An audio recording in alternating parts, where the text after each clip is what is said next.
રોજ revenue તલાટીનો syllabus બહાર પાડવામાં આવ્યો. તેમાં 200 માર્કનું પહેલા એક પ્રીલી રાખવામાં આવ્યું.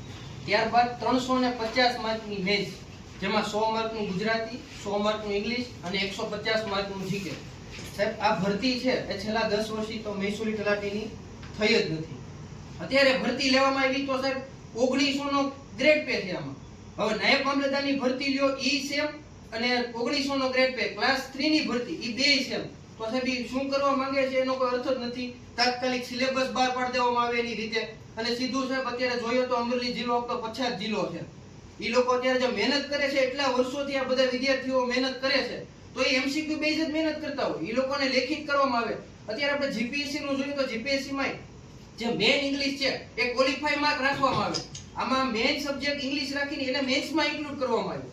તો અમારા બધાનું એક સૂચન છે કે આ જે પરીક્ષા લેખિત છે એને એમસીક્યુ બેઝ કરવામાં આવે. એટલા માટે અમે સૌ તમને આવેદન પત્ર દેવા માટે આવ્યા છીએ.